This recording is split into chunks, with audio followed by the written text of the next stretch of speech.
Maria Martinez. I am the Southwest Regional Organizer for Warren for President.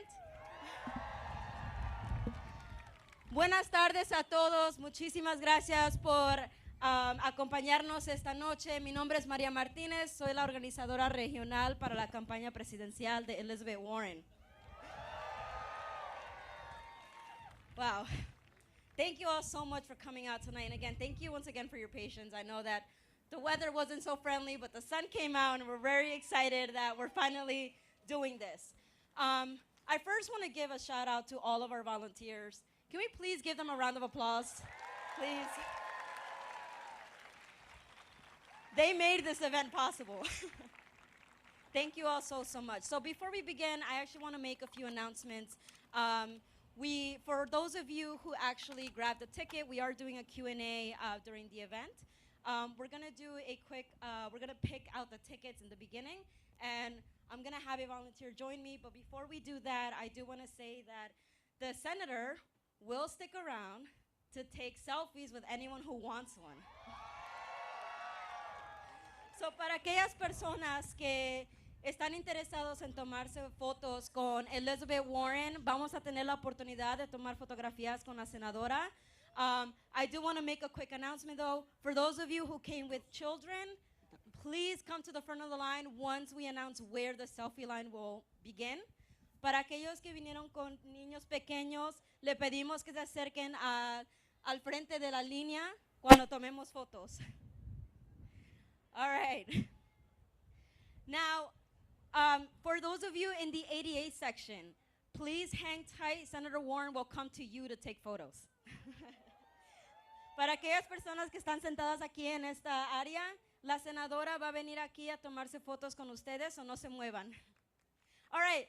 I want to invite our super volunteer, Hillary, to join me on stage. Come on, Hillary. We're going to pick some tickets. All right, thank you for those of you who picked a raffle ticket. We're going to have Hillary pick out 3 tickets. Now, I want to say before we do that, if your number is called, I need you to shout persist as loud as you can. And then you're going to make your way over to that light post right over here. If you see me, that way. That light post. We have volunteers over there waving their hands. So if your number is called, make sure you shout out persist. All right, Hillary, let's do it. Okay. Number 1, 484429. 484429. Persist. Right over here. Yell persist. All right, so just make your way over to the light post. They're waving over there at the light post with the people waving. All right, second ticket. All right. Drum, drum, drum, drum, drum, drum. 484392. 484392. 392 are the last 3 numbers. Shout persist if you're out there. Oh, okay, awesome. Make your way to the front. All right, third ticket. All right, number 3. 484490.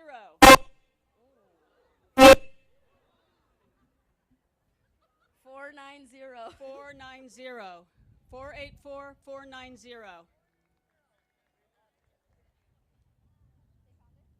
Back there. Wave for them at the pole, people. Woo.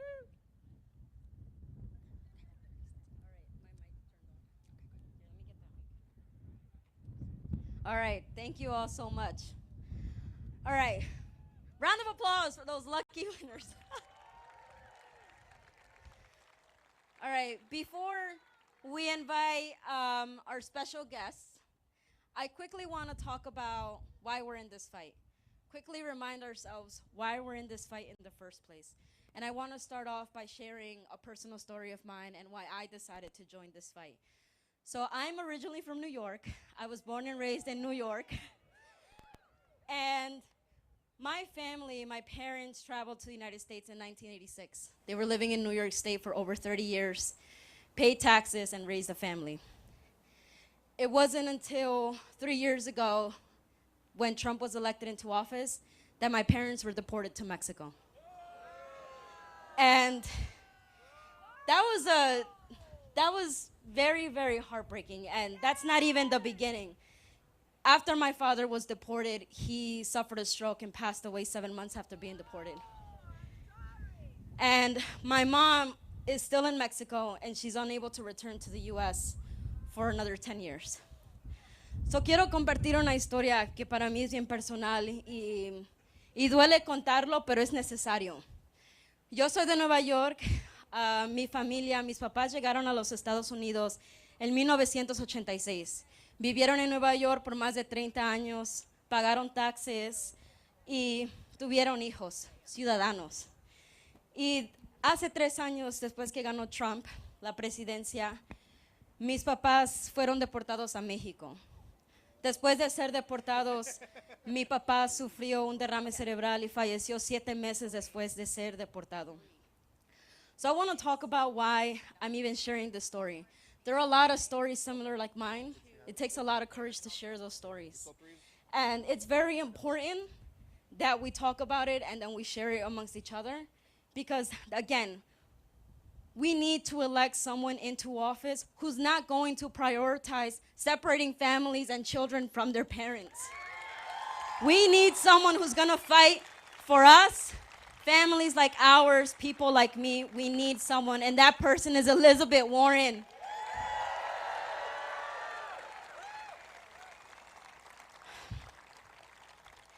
And this campaign is run by the people. Other people may buy their power. We win our power one volunteer at a time, which is why we ask all of you, we need your help. The only way she's going to win is if you decide to join this fight with us and volunteer with us. One volunteer at a time. We need people to knock on doors, make phone calls, talk to your neighbors. And if you're interested in joining a training on how to do this, how to become a volunteer, we need you all to text the word train to the number 24477. So aquellas personas, igual, todos tenemos historias similares. Conocemos a amigos, familiares que han pasado por lo mismo como lo que pasó mi familia. Y necesitamos voluntarios que nos ayuden en esta campaña, especialmente la comunidad hispana y gente que habla español. Necesitamos hablar con esa comunidad y esperar que nos apoyen durante esta lucha. Y por eso es necesario que tenemos que luchar por Elizabeth Warren, right? It's time for us to elect the first woman president in the White House, right? Si están interesados en ser voluntarios con la campaña, envíen la palabra lucha al 24477. Once again, volunteers interested in attending a training with the campaign on how to learn how to knock on doors, how to make phone calls, how to host events, we need you to text the word train to 24477. Now, I need all of you to shout, scream at the top of your lungs. I'm going to do a chant. I want Elizabeth Warren to know that Austin came out tonight, right? So when I say dream big, you're going to say fight hard, all right? We're going to do it 3 times.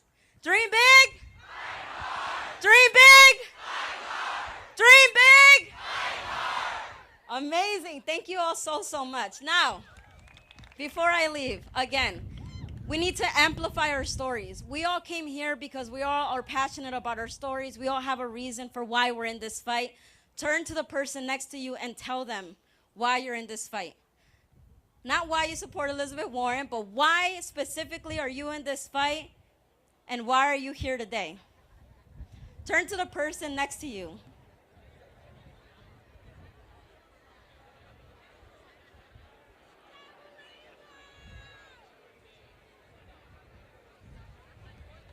All right. Now, I want you all to shout why you want Elizabeth Warren to win.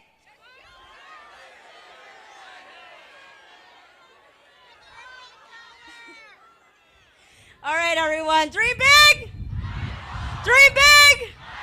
Dream big. Thank you all so much. We'll get started shortly.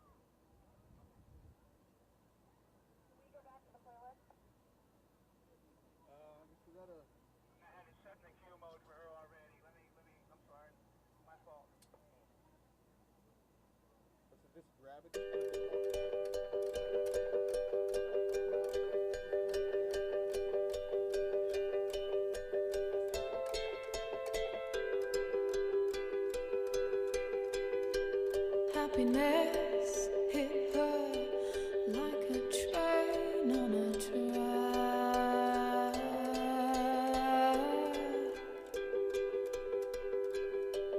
coming towards her, stuck still, no turning back.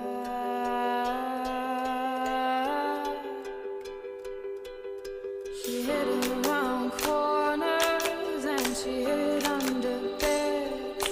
She killed it with kisses, and from it she fled. With every bubble she sank with a drink and washed it away down the kitchen sink. The dog days are over, the dog days are done. The horses are coming, so you better run. Run fast for your mother, run fast for your father, run for your children, for your sisters and brothers.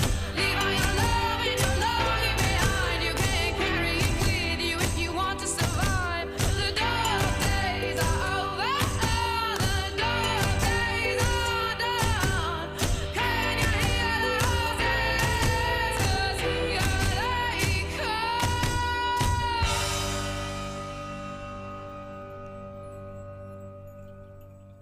And I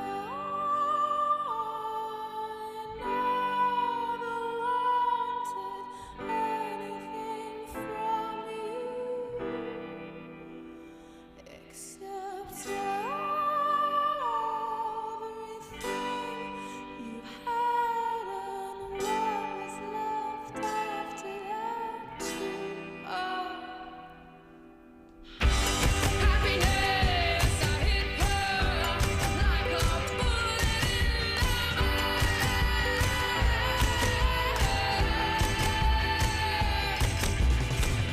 struck from a great height by someone who should have known better. The dog days are over, the dog days are done. Can you hear the horses? 'Cause here they come.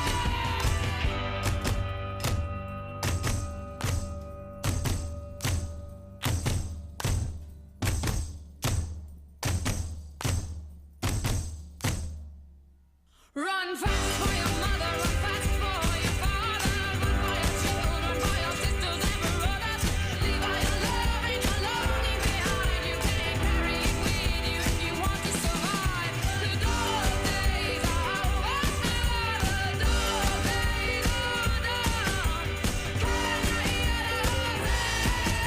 'Cause here they come.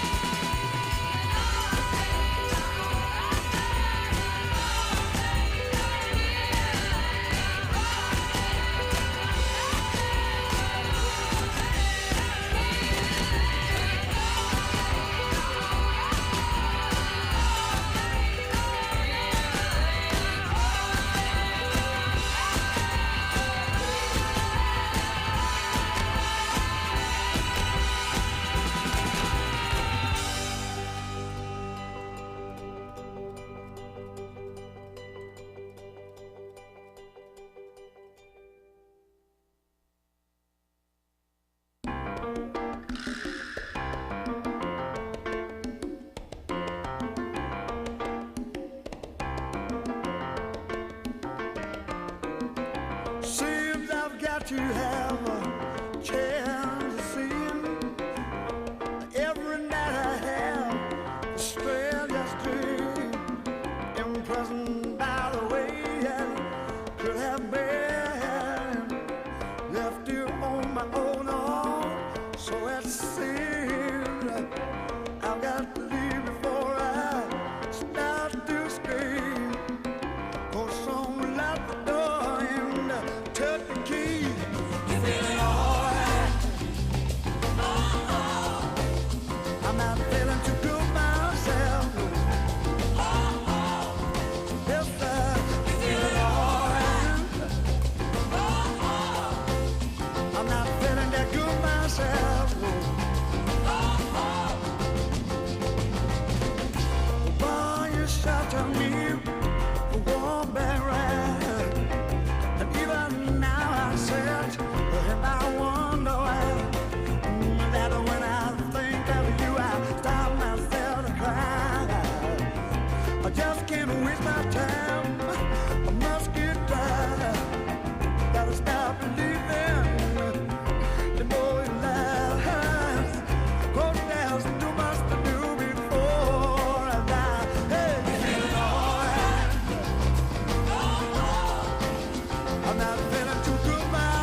I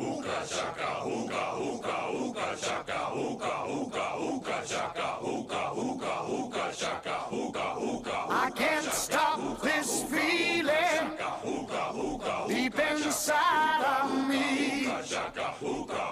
Girl, you just don't realize what you do to me. When you hold me in your arms so tight, you let me know everything's alright. I'm hooked on a feeling, I'm high on believing that you're in love with me. Lips as sweet as candy, its taste is on my mind. Girl, you got me thirsty for another cup of wine. Got a bug from you, girl, but I don't need no cure. I just stay a victim if I can for sure. All the good love when we're all alone. Keep it up, girl. Yeah, you turn me on. I'm hooked on a feeling, I'm high on believing that you're in love with me.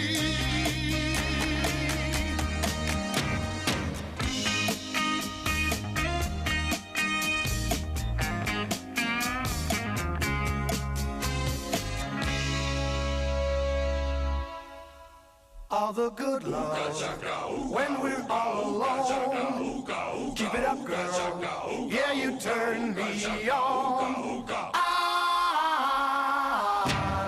hooked on a feeling, I'm high on believing that you're in love with me. I'm hooked on a feeling, and I'm high on believing that you're in love with me.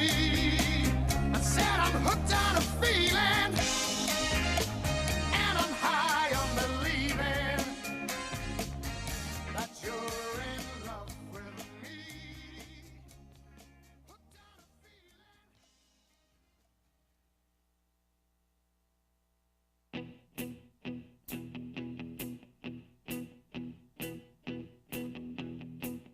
When I wake up, well, I know I'm gonna be the man who wakes up next to you. When I go out, yeah, I know I'm gonna be the man who goes along with you. If I get drunk, well, I know I'm gonna be the man who gets drunk next to you. And if I haver, yeah, I know I'm gonna be the man who's havering to you. But I would walk 500 miles and I would walk 500 more just to be the man who walked 1,000 miles to fall down at your door. When I'm working, yes, I know I'm gonna be the man who's working hard for you. And when the money comes in for the work I do, I'll pass almost every penny on to you. When I come home, oh, I know I'm gonna be the man who comes back home to you. And if I broke, well, I know I'm gonna be the man who's going over you. But I would walk 500 miles and I would walk 500 more just to be the man who walks 1,000 miles to fall down at your door.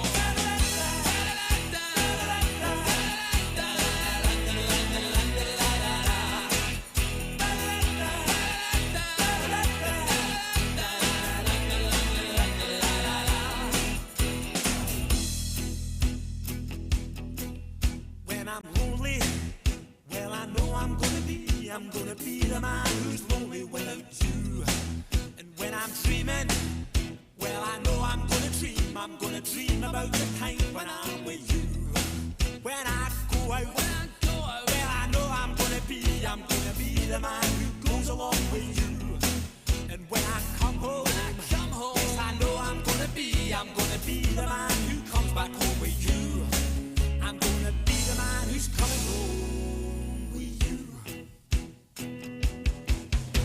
But I would walk 500 miles and I would walk 500 more just to be the man who walks 1,000 miles to fall down at your door. And I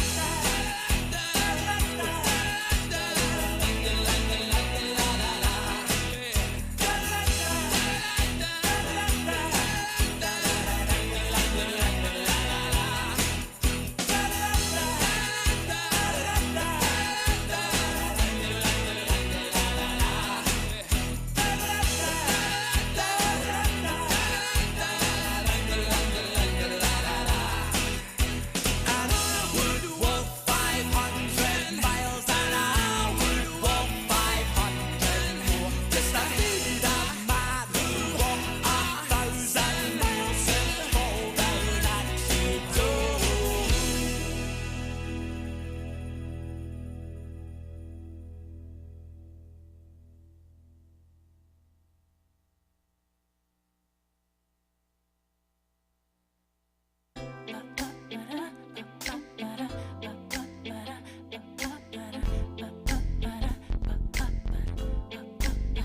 Bring the beat in.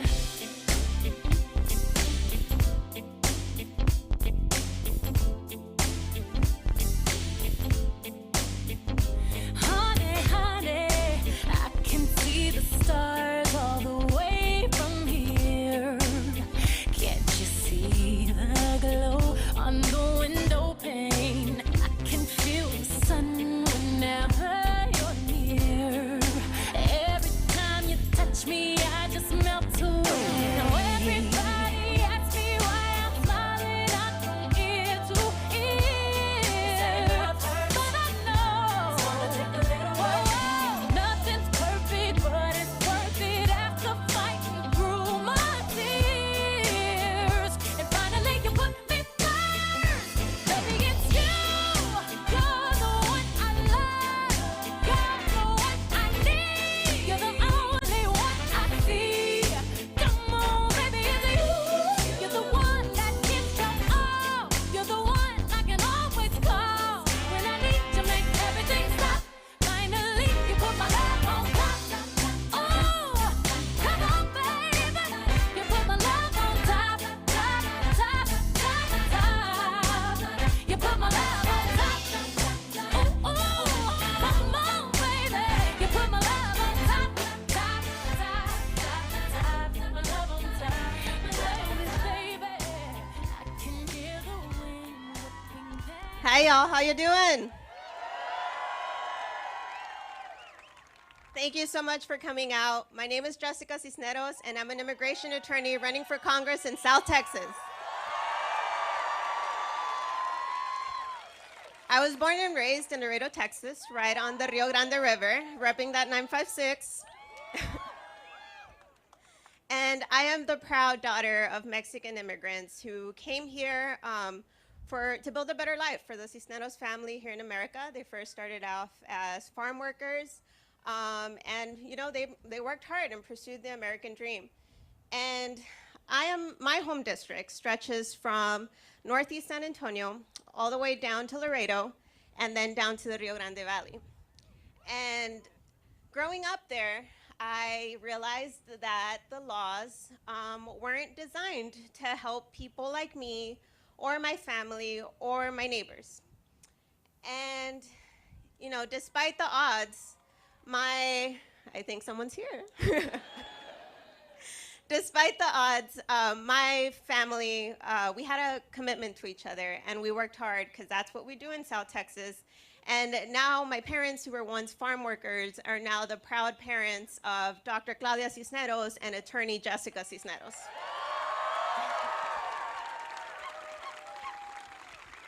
But despite the fact that there's so much talent and potential in the barrios and in other areas of my district, A story like mine, unfortunately, is the exception and not the rule. And that's because we have people in office who are selling out to corporations instead of fighting for our families and our communities. And an example of that is my opponent, who is Trump's favorite Democrat, Henry Cuellar, who has an A rating from the NRA, is voting with Donald Trump 70% of the time, despite being from a very blue district, and is taking money from the Koch brothers, is taking money from the NRA, is taking money from big oil. But he is an example that we can't only settle for voting for whoever has that Democrat tag next to their name. We need to fight to elect Democrats that are actually going to be putting our interests first instead of their corporate owners. We need to fight to have a Democratic Party that is going to fight for the voters and not for the corporations. And that's what we're all fighting for here today. So thank you all so much for joining us in that fight. I am a Mexican-American woman, and I grew up in the barrio, and I'm very used to being underestimated. But I'm also very used to always rising to the challenge and always proving those haters wrong. And I've been able to do that because I've been able to run into people that recognize that fire and passion within me and know that I will be fighting for working families and our communities every single day. And I am very honored that Senator Warren recognized that fighting spirit within me and in all of the people down in South Texas who are creating the movement that we are so proud to have down there. So I hope that I can count on everyone's support here, just like I can count on Senator Warren's. And I am very happy to share the stage with somebody that's fighting to, protect and help our working families. So without further ado, bienvenida Texas, Senator Warren.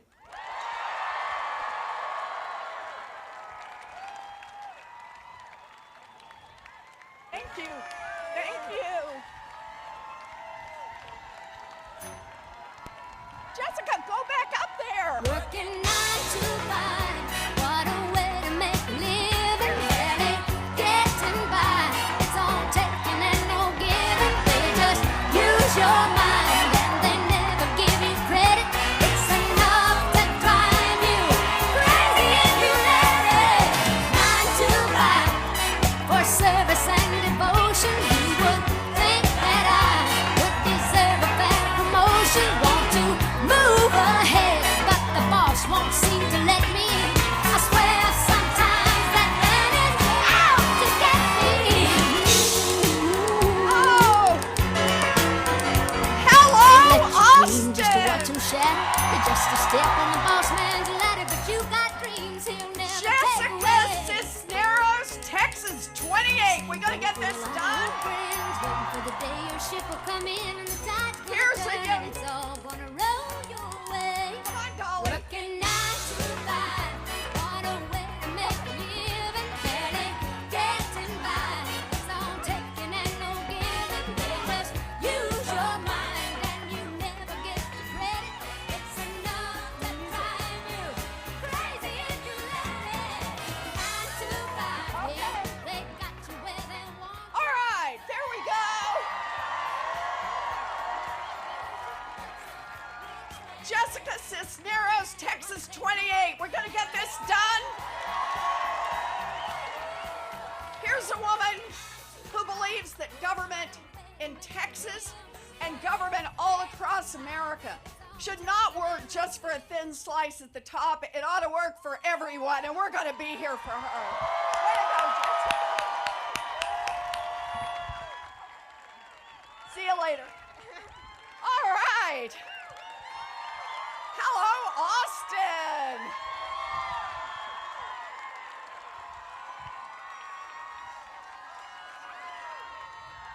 It is so good to be here with you. I've been coming to Austin since I was a little girl. Yeah, And my Aunt Alice and my Uncle Claude lived on Bull Creek Road, and I thought Austin was pretty special back then, but even more so now. So, you know, this is really family for me. I got a lot of friends here in Austin, and today I brought my son with me. Where are you, Alex? There he is. Okay, for those of you in the back, he's a guy in the blue shirt. Alex, just so you know, he has been my tech support since 2nd grade. That's true. And now he runs his own small business, and he's trying something new, and that is when your mother runs for president, support her. So go get him, Al. But it is great to be here with all of you. I thought what we try to do this evening is that I tell you a little bit about myself. I talk a little bit about why I'm in this fight. We're going to take some questions. And then if, you know, any of you want to, we'll stay and do selfies. Best part of democracy, right? We're going to do this. So, okay, I'm trusting you here on this. I was born and raised in Oklahoma.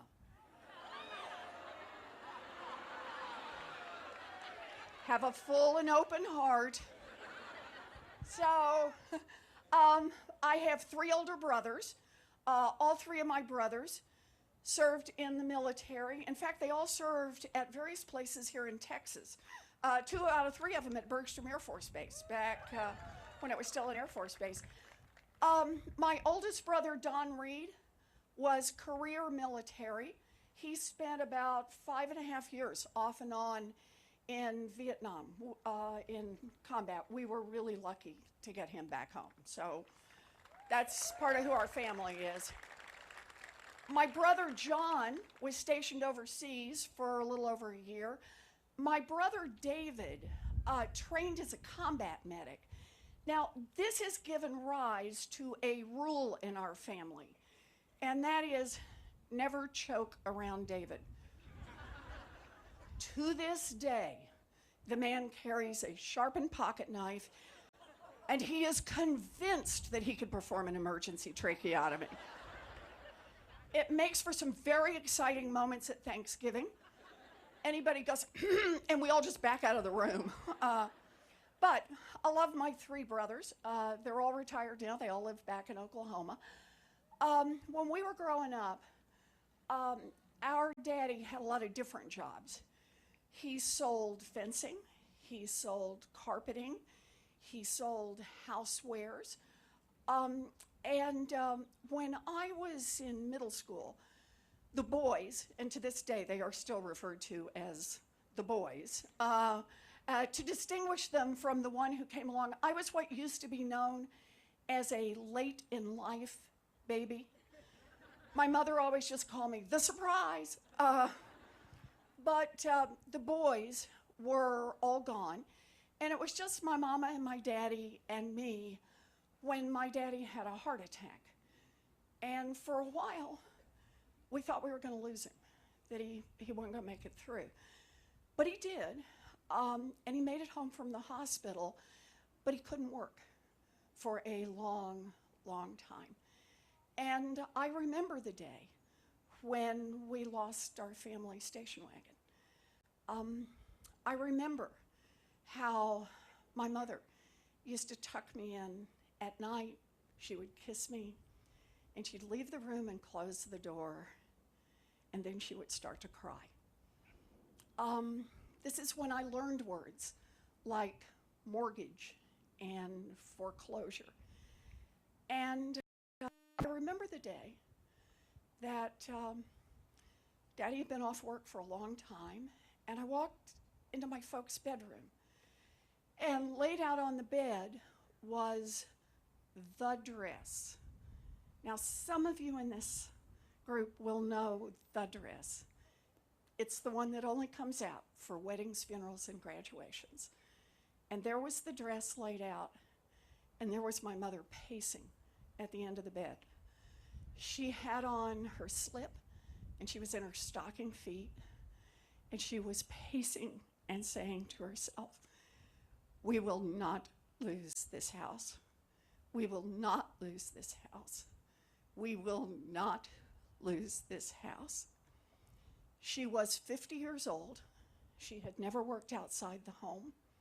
She was terrified. And she's crying, and she looks up and she sees me. I'm just a kid. I'm standing in the doorway. And she looks at me, and she looks at that dress, and she looks back at me, and she wipes her face, pulls on the dress, puts on her high heels, and walks to the Sears Roebuck and gets a full-time minimum wage job answering phones. That minimum wage job saved our house, and more importantly, it saved our family. And I've always thought of this as the story of what my mother taught me.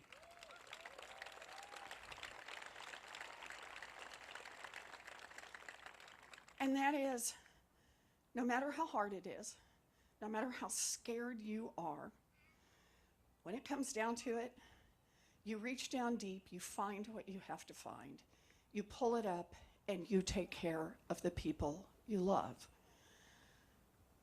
I then realized, years and years later, it wasn't just the lesson my mother taught me, it's what millions of people across this country do every day. No matter how scared they are, no matter how hard it looks, they reach down deep, they find what they have to find, they pull it up, and they take care of the people they love. That's who we are.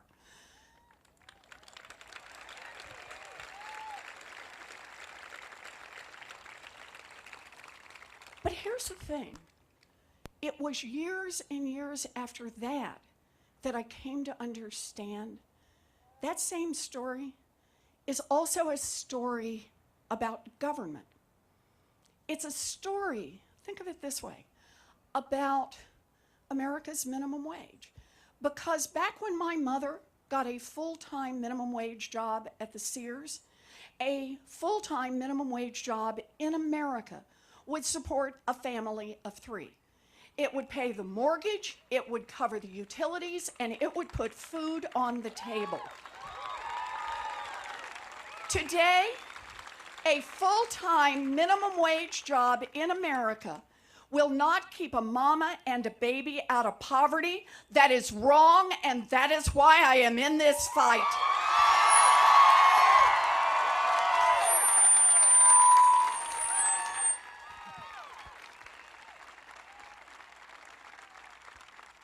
And understand this, that change is not an accident. It didn't happen because of gravity. That change is about who government works for. When I was a girl, the question asked in Washington about the minimum wage is, what does it take a family of 3 to survive? What does it take a family of 3 to get a toehold in America's middle class? Something solid that they can build from. Today, the question asked in Washington is, where do we set the minimum wage to maximize the profits of giant corporations? Well, I don't want a government that works for giant corporations. I want one that works for our families. Yep.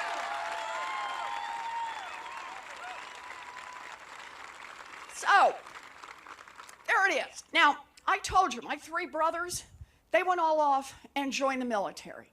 That was their path to America's middle class. My path was different. I have known what I wanted to be since 2nd grade. Whoa, you laugh. You probably didn't decide till like 4th grade, you know. Not me, man. I have known since 2nd grade, and I've never wavered from it.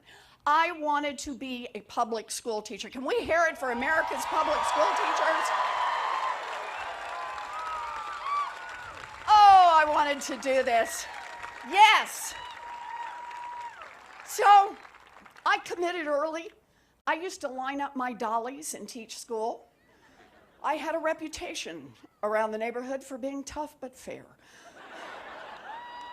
I was in. But by the time I graduated from high school, we didn't have the money for college application, much less to send me off to 4 years at university. So, like a lot of Americans, I do not have a straight line story. I have a story with a lot of twists and turns and kinks and so on. So here's how my story goes. I got a scholarship to college. Yay! And then at 19, I fell in love, got married, and dropped out of school. Yay! Got a minimum wage job. Look, it was the life I chose. Nobody forced me to do this. But I really believed I'd given up on the dream, that I was never going to have that chance. And then it happened. I found a commuter college about 45 minutes away from where we were living, and back then that cost $50 a semester. University of Houston, go Cougs. So think about this. For a price I could pay for on a part-time waitressing job, I finished my 4-year degree. I became a special needs teacher. I've lived my dream job. Yep. Have we got any special needs teachers here? Yeah, we got some. Yeah, sort of. Okay, good. Right there. We got some. So I'm going to count on you to back me up on this. Being a teacher, being a special needs teacher, it's not a job. It's a calling. I loved that work. I love those kids. To this day, I can remember what they looked like. I had little ones, very little ones, 4 to 6 years old. And probably I would still be doing it, except my story has a couple of more twists and turns. And here's how the next twist comes. By the end of the first year, I was visibly pregnant. And the principal did what principals did in those days, wished me luck and hired someone else for the job. So there I am. I'm at home. I got a baby. I can't get a job. What am I going to do? Got to do something. I know, I'll go to law school. Whoa, never inquire too carefully about how your friends ended up in law school. So, by this time we're living up in New Jersey, found a public law school that cost $450 a semester.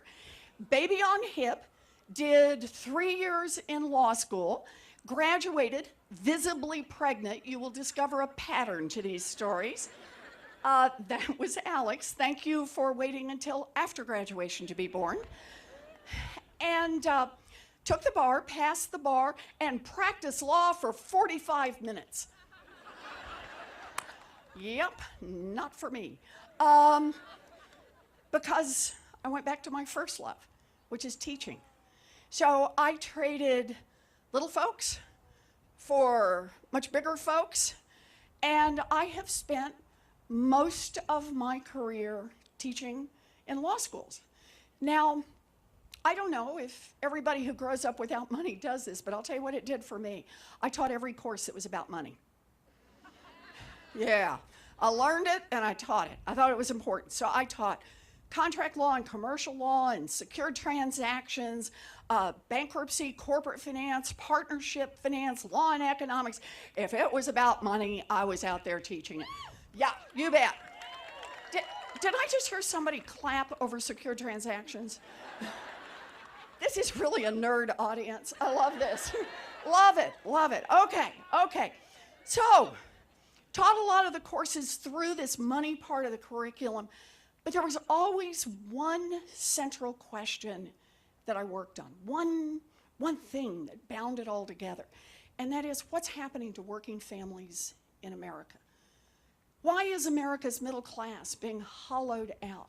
Why is it that people who work every bit as hard as my mother worked 2 generations ago today find the path so much steeper and so much rockier? And for people of color, even steeper and even rockier. And the answer is just like the answer about the minimum wage. It's about who government works for, who that government in Washington is really watching out for. Think of it this way. We have a government that works great. I mean, fabulously, wonderfully, for giant drug companies. It's just not working for people who are trying to get a prescription filled.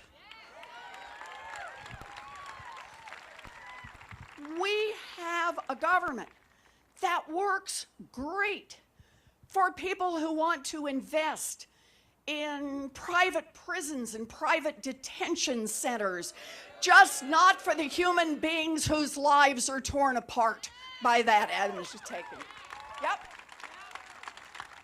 We have a government that works great for giant oil companies that want to drill everywhere, just not for the rest of us who see climate change bearing down upon us.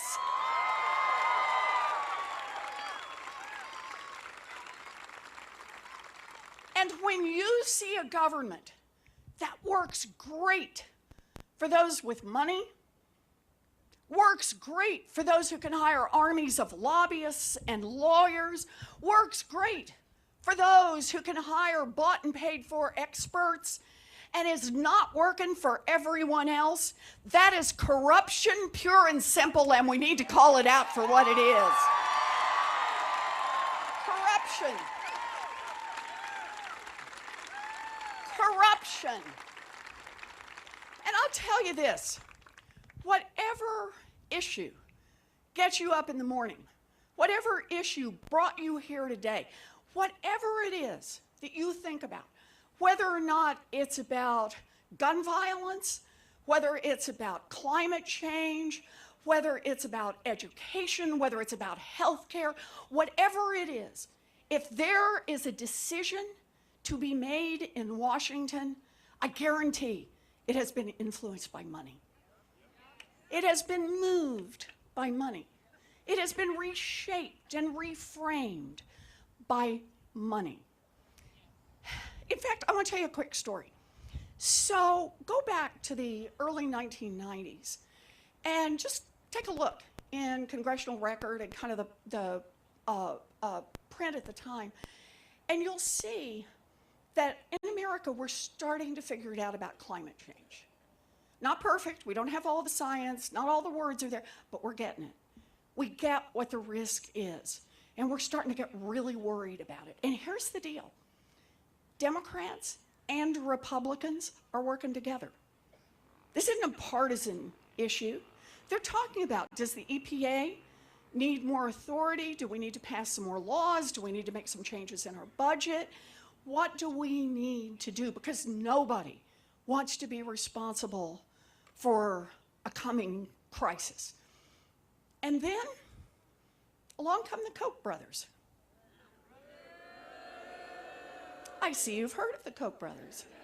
The Koch brothers, the giant oil companies, the big polluters, the fossil fuel industry, they come along and they say, in effect, to each other, wow, if Congress gets serious about this climate change thing, that's going to cut into our bottom line. They change the rules, our profits go down. So they've got an investment decision to make. They could say, you know, that's it. We're not doing fossil fuel anymore. We're going to invest in clean. No, they don't do that.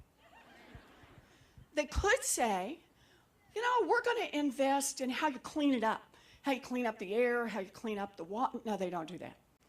You know what they invest in? They invest in politicians. They invest in Washington.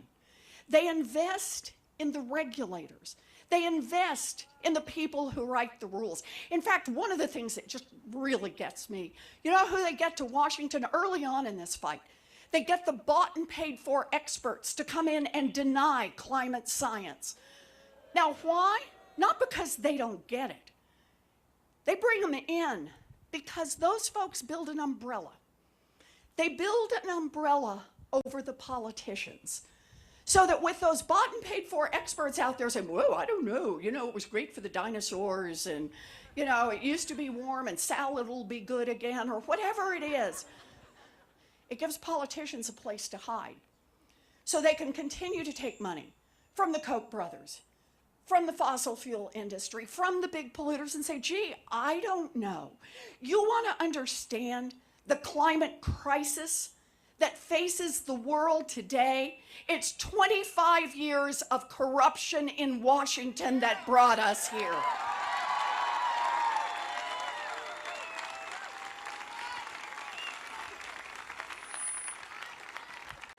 So what are we going to do about it? Here's the deal.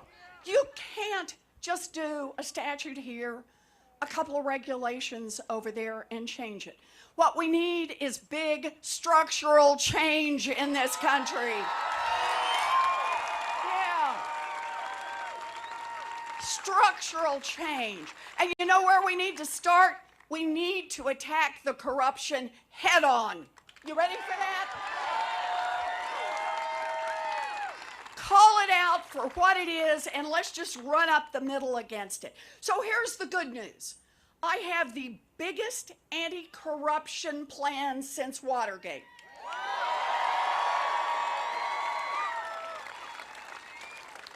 Here's the bad news. We need the biggest anti-corruption plan since Watergate. Now, the money has gone everywhere, so you wouldn't be surprised to learn that this plan has a whole lot of moving parts to it. But I just want to give you a sample out of it, okay? Just some pieces out of it. First one is end lobbying as we know it.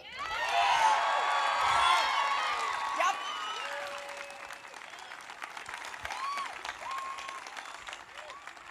Block the revolving door between Wall Street and Washington.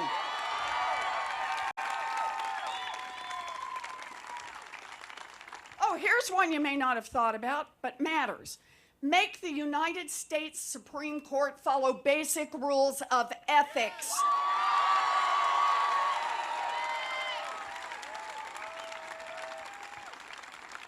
Okay, like I could do these all night long. I could. Okay, self-discipline, Elizabeth. Okay, just one more though. Just one more. Yeah, you're egging me on. Just one more. Here's a way to root out some real corruption. Make every single person who wants to run for federal office put their tax returns online.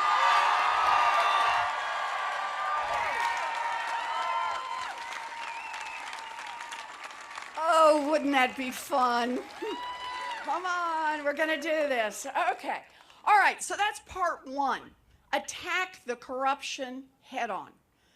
Part two, we gotta make some structural change in this economy. So think about the problem this way. We have a handful of giant corporations in this country that just keep getting bigger and bigger and bigger. You know, they chewed up the little businesses, they chewed up the medium-sized businesses, they've chewed up what used to be the big businesses. And here's the thing, they've gotten so big that they have incredible power now in this country, in this economy, industry after industry. The giants are completely dominating. They run over their own employees, they run over their customers, they run over the communities where they're located. Shoot, they often call in the shots in Washington. So think of it like this. Part one, we need a president who has the courage to enforce the antitrust laws. I'm in.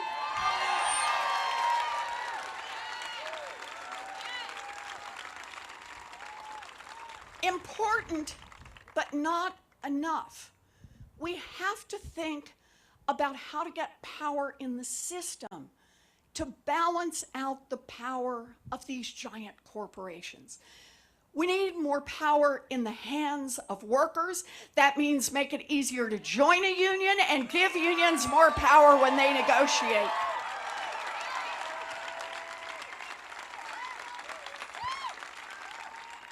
Unions built America's middle class. Unions will rebuild America's middle class.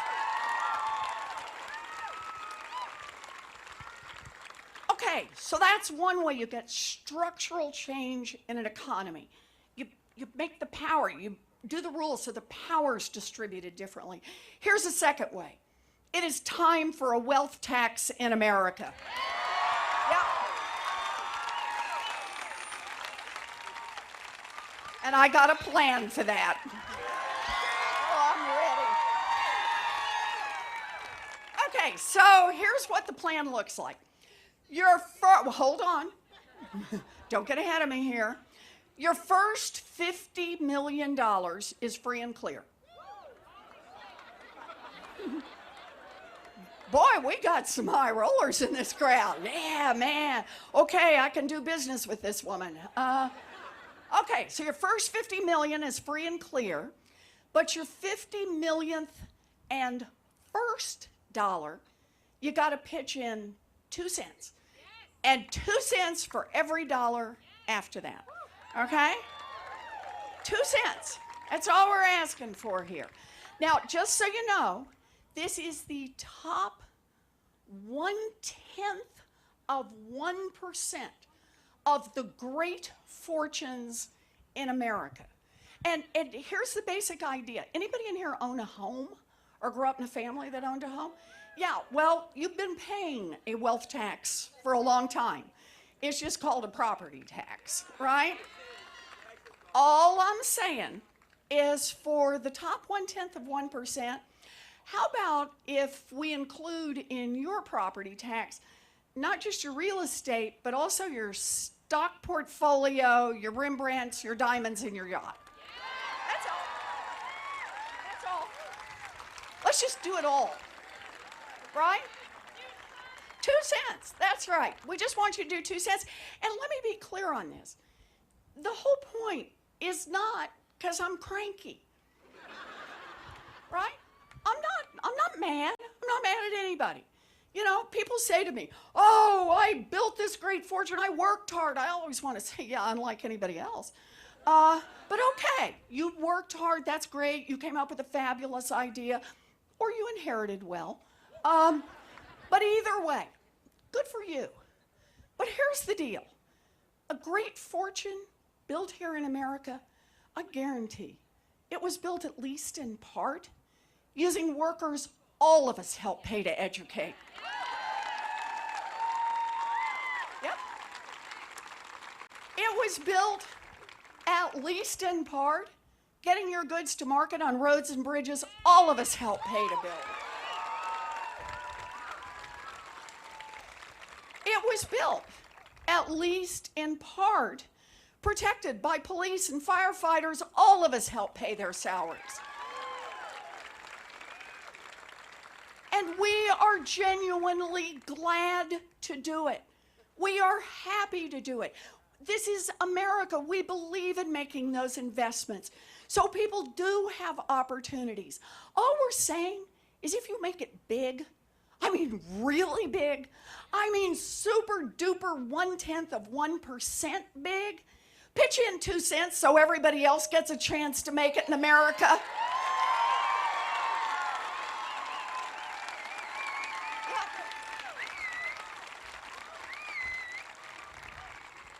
2 cents. 2 cents. So what can we do for 2 cents? You ready? All right, for 2 cents, we can provide universal child care for every baby in this country age 0 to 5. Yeah, every one of them.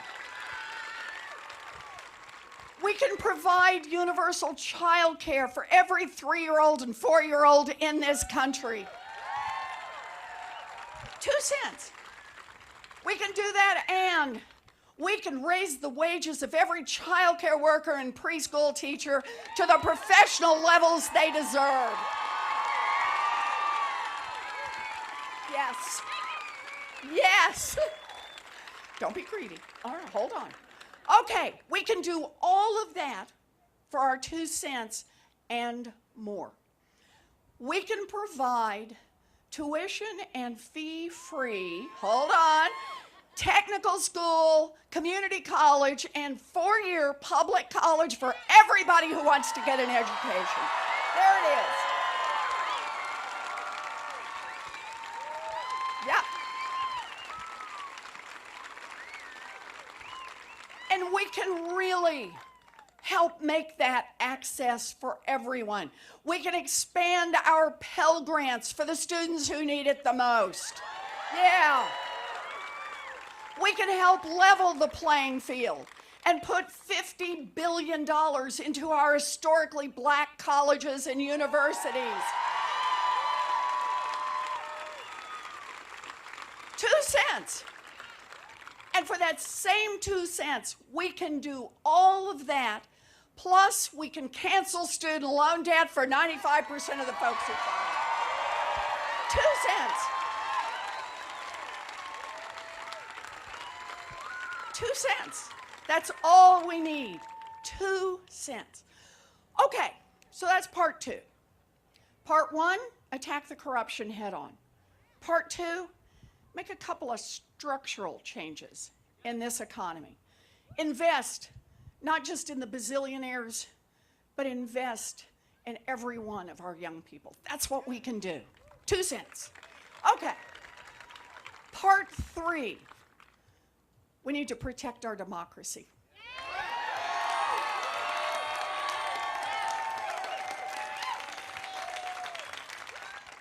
We need a constitutional amendment to guarantee the right of every American citizen to vote and to get that vote counted.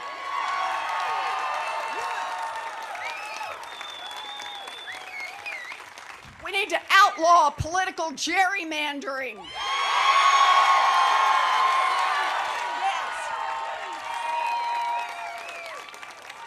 To roll back every racist voter suppression law in this country. And one more. Overturn Citizens United. Democracy is not for sale.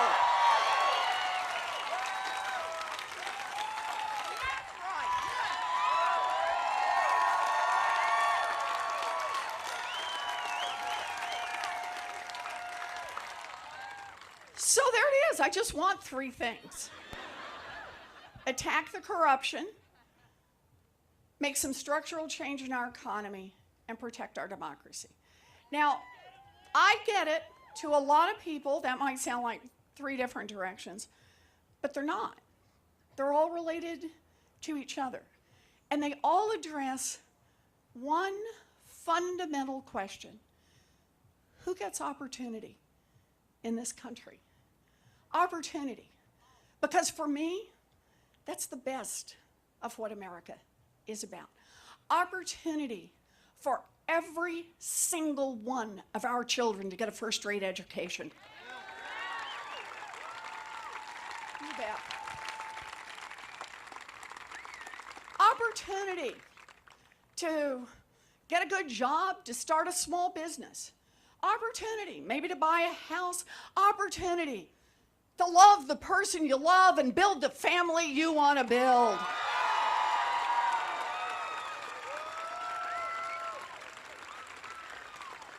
And remember, I was a special needs teacher.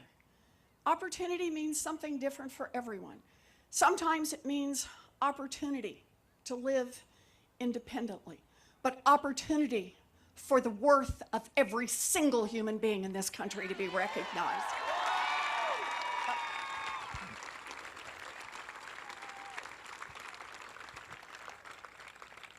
Because it's opportunity that pulled me into this race. Shoot, it's opportunity that pulled me into politics altogether, into this fight. My daddy, he ended up as a janitor, but his baby daughter got the opportunity to become a public school teacher, the opportunity to become a college professor, the opportunity to become a United States Senator, and the opportunity to become a candidate for President of the United States of America.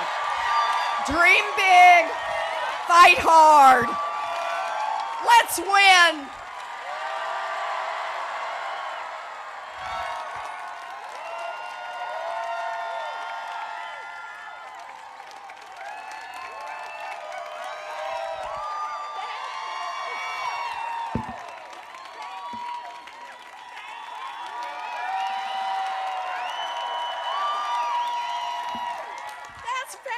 So, you want to do some questions? I think we drew some numbers earlier. Jessica, come on back up. Come on. Okay. You got this? Okay. Where are they? You got them? You got them lined up? Yep. All righty. Ready to go. Okay. Who we got first? All right, so I think the people that are going to be asking the questions are over there on that side. Number 429. Over there. Over there. Fabulous. Okay, 429. Who's up? Hi, what's your name? Hi, Jackie. So my question is, how will you create a pathway for single moms like myself in college, working full-time to enter politics? Yay!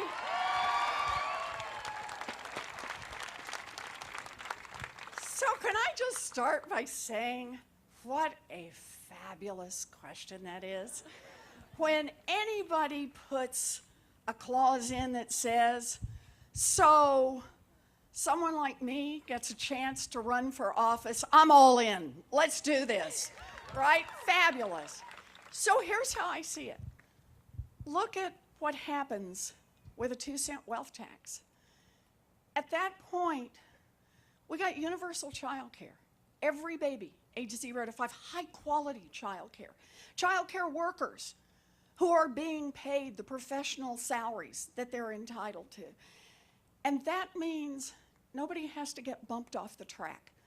You know, I just want to tell a story, and I'll try to tell it as quick as I can. That after I finished law school, I had 2 little kids. And my first big job was back in Houston. And I was so excited. I was teaching at law school. I could not believe this. I loved it. But it was hard. I had 2 little kids. And so, you know, I was one of those moms who was serving a lot of weenies and juice. The dinner sometimes didn't make it onto the table until 8:30 at night. I was doing baths at 9:30. I was doing laundry at 11 o'clock and starting my class preps at midnight and falling asleep. It was hard. I could do hard. The part that brought me to my knees was childcare. So I thought I had it all. And then one day the babysitter just didn't show up. Great, what do we do now? And then I tried a childcare place and they closed. And then another one had a waiting list that was like 9 years long. You like had to sign up before you even like had picked out a person to help you have these kids with. We cycled through 7 childcare arrangements in the first half dozen months of teaching. And it's spring of my first year in teaching. And my Aunt B called, 78 years old, widow, up in Oklahoma. And she called, she said, "How you doing, honey?" And I said, "Fine." And then I started to cry. And then it just fell out of my mouth. I said, "I'm gonna quit." And then I really broke down and cried. I love this work, but I was failing. I was failing my family, I was failing at work because I couldn't hold the childcare together. And so I boo-hooed and snotted and blew my nose and got a drink of water. And finally, Aunt B's still hanging on, she hadn't said a word. She said, "Well, I can't get there tomorrow, but I'll come on Thursday." She arrived with 7 suitcases, a Pekingese named Buddy, and stayed for 16 years.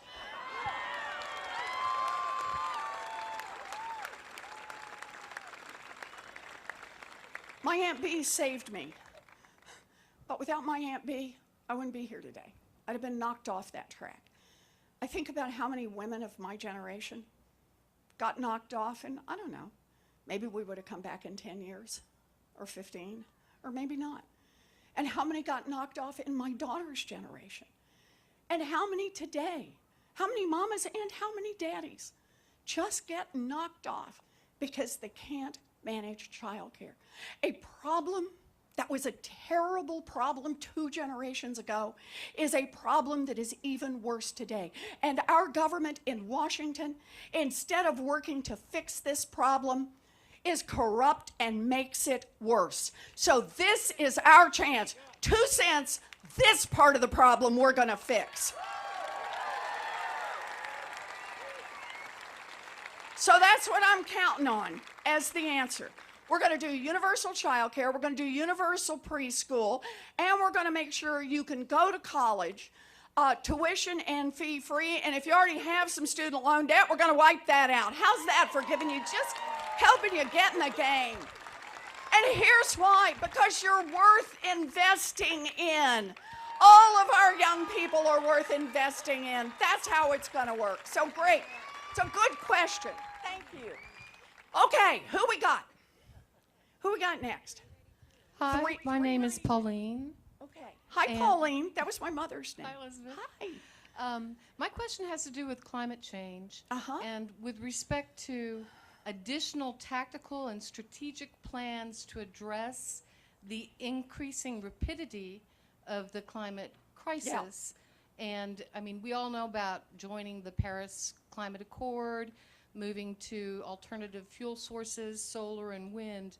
But are there other activities that we need to be involved with now in order to address the acceleration that we're seeing? Yes. Okay, so let's talk about this. Let's start with something we have to acknowledge, and that is the climate crisis threatens all life on this planet. This is the ultimate threat. And the problem is accelerating, as Pauline said. Every time the scientists run the numbers, the amount of time we got left shrinks, right? We are running out of runway. I cannot overstate the urgency of the moment. So we got to respond, and we got to respond big. And I got a plan for that.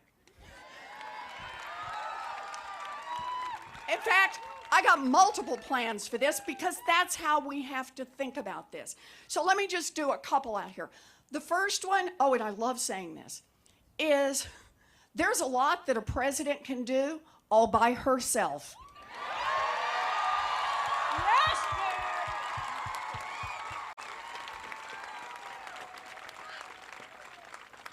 I was part of the Obama administration. I helped set up the Consumer Financial Protection Bureau. Love that bureau. I know the extent of presidential power, and I am prepared to use it. And let me give you just one example. The day I am sworn in, on that very same day, I will put in place a moratorium.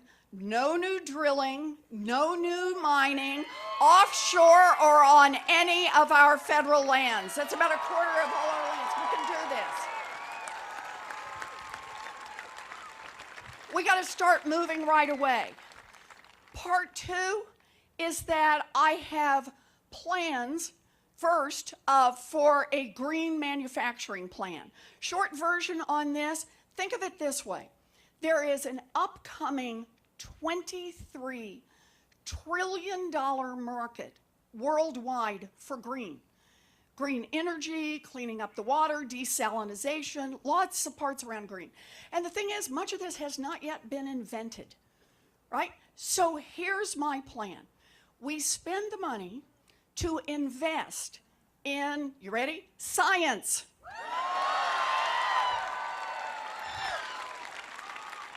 Research, development, right? The things we do best.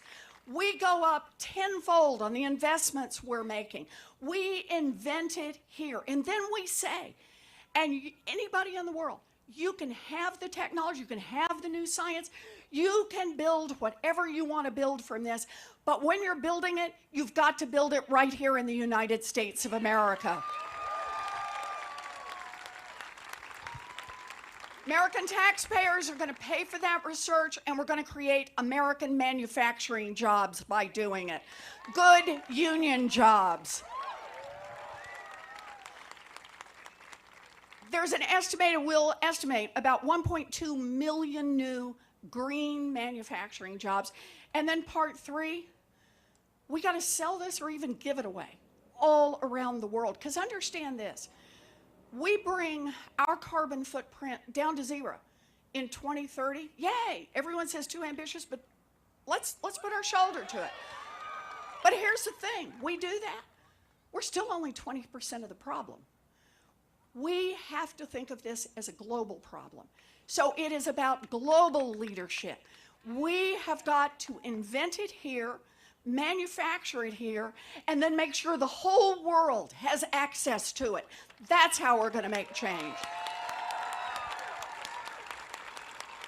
And then one more part on this, and this is one that I really want to give a big shout out here to Governor Jay Inslee, who really bore down on this issue. And that is the importance of using our regulatory tools.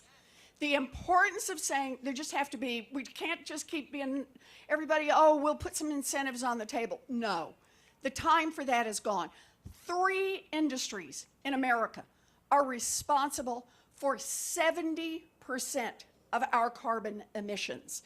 So let's go after them. By 2028, no more carbon emissions from any of the new buildings and homes that are built in this country. By 2030, no more carbon emissions from any of the cars and light-duty trucks built and sold in this country. And by 2035, all of our electric generation has to be carbon-free. 70% of our emissions we can cut with 3 rules. That's the kind of urgency we need. So the last thing I want to say on this is you have to ask yourself, why didn't it happen? Remember my story. Why didn't we start making these changes 25 years ago?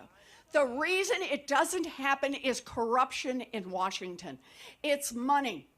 It's people who make money from the status quo have figured out that it is cheaper to invest in politicians than it is investing and cleaning up your own business. Well, we're going to turn that around in a Warren administration. So that's the answer. Let's do this. Good. Okay, one more. 490. Okay. Thank you. Okay. Hi, what's your name? I'm Niall. Hi, Niall. Nice to see Thanks you. for joining us in Texas. Thank you. It's always good to be in Texas. Yeah. Yes, it is. What's your plan to restore the American people's faith in the government after the divisiveness of this last presidency? And how can you ensure that our votes will count with the recent rulings of the Electoral College representatives not being accountable to states? Okay, so great question. Let me just start. Because I don't want anybody to be fooled about this. I want you to know where I stand on this. It's time to get rid of the Electoral College.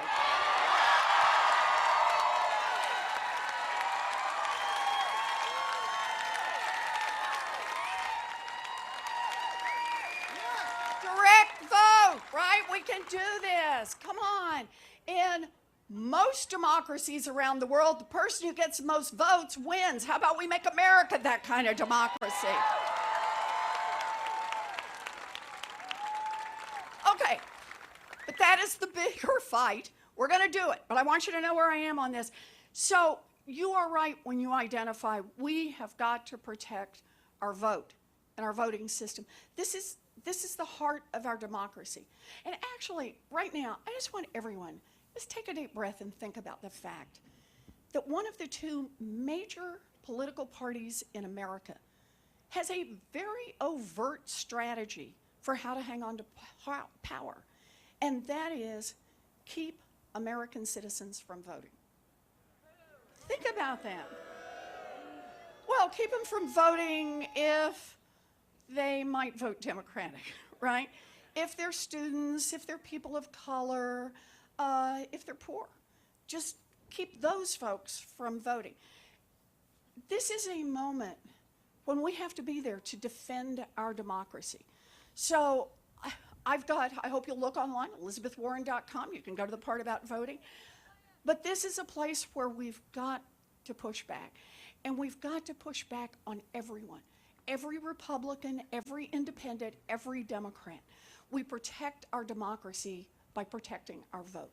But let me say one more thing about what you asked me about, and that is, where do we go from here? How do we heal this?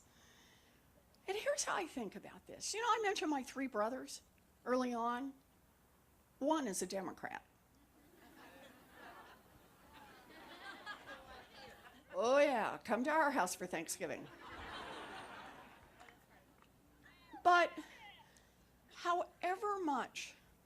disagree about political things.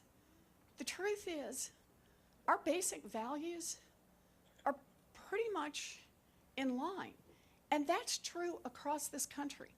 We talk a lot about the divisions, and shoot, we're Americans. There are a lot of things that we do divide and divide closely on. But this core notion of who government ought to work for is actually, there's not a huge partisan divide. In fact, I'll tell you something you may not know, and that is my 2-cent tax is not only popular among Democrats, a majority of independents and a majority of Republicans support it. A majority of people across this country support it. A majority of people, big majority of people across this country want to see us raise the minimum wage. They want one job should be enough for everyone. They want to see us cancel student loan debt. They want to see us invest in education and health care. So here's how I think about this. We're going to have to get out there and make our case, not by running a bunch of ads. We're going to have to get out there and make our case person to person. That's why, for me, everything about this campaign is about 2 parts. One, I knew from the beginning how I was running, or rather what I was running for. I'll get this straight. I knew from the beginning what I was running for, why I was in this fight. But it was also important how I would run. I don't spend my time at fundraisers for bazillionaires and corporate executives. I just don't do it. I mean, zero, none. Instead, this is my 130th town hall. Go Austin! 26 states and Puerto Rico. And I go to blue states and red states. I've been to West Virginia and to Arizona and to Utah. Arizona's not going to be so red so long. Woo! And Mississippi and Alabama. You know, I think of this as this is our chance, not only to get out and fight for the ideas we believe in, but to fight for our democracy. And the way that works is we do this grassroots. We do this with $5 contributions. We do this with people who volunteer an hour. We do this with people who say, I can do a little phone banking. I can knock on some doors. I can come hold down the office on Tuesday mornings. We do this by saying our democracy is worth investing in. It's not going to survive on its own. It is up to me to get out there and defend it.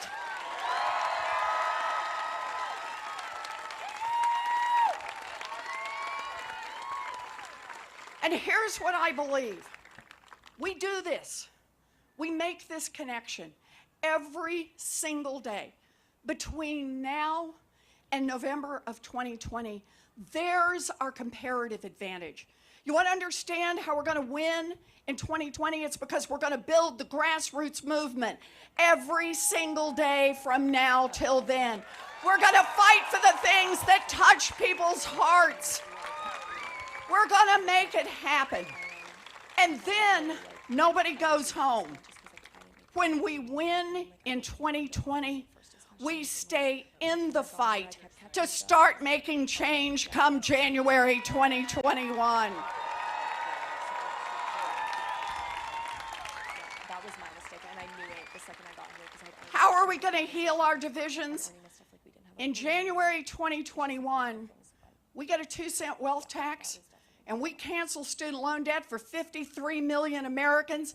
Democrats, Republicans, and independents, the whole world starts to look different. We start to work as a country and recognize we can make the country work. We can make the government work, not just for a thin slice at the top. We can make it work for everyone. So that's my plan.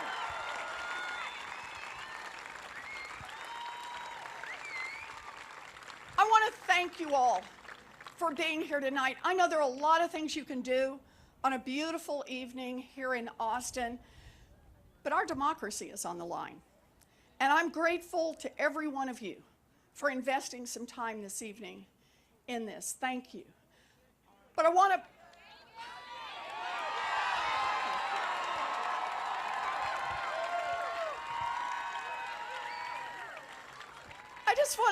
tell you one last story, and then we'll wrap this up and do some selfies. Here's the story. And that is, so when I made the decision to run for president, not only did I say I'm not going to go do bazillionaire fundraisers, which all of the experts said, whoa, that's not going to work. Wrong. But I also made the decision to talk about the things that I care about, to talk in a real way about what's broken and about how we can fix it. And after I did this and was out for a few days and had talked to people, and it kind of got covered, some of it in the press, I went back to Washington.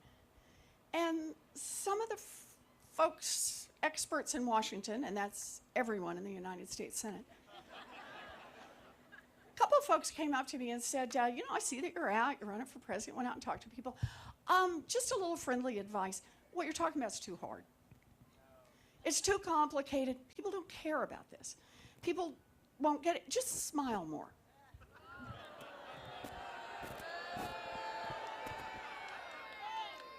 And I remember thinking, wow, what do you think they said to the suffragettes? You're never going to make change in this country. It's too hard. Stay home. Just give up now. What do you think they said to the early union organizers? Too hard. Quit now. What did they say to the foot soldiers in the civil rights movement? Oh, medical. Wait, stop. Hold on. Are you okay? You're okay. Okay. You sure? Everybody okay? All right, good. So where were we? Oh, I'm going to wrap this up. What did they say to the suffragettes? What did they say to the early union organizers? Give up now. It's too hard. Quit now. What did they say to the foot soldiers in the civil rights movement? Right? Too hard. Quit now. What did they say just a few years ago to the LGBTQ activists? Too hard. Quit now. But they didn't quit.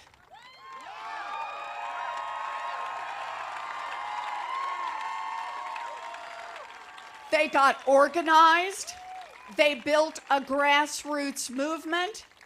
They persisted. And they changed the course of American history. This is our moment in American history. Dream big, fight hard, let's win.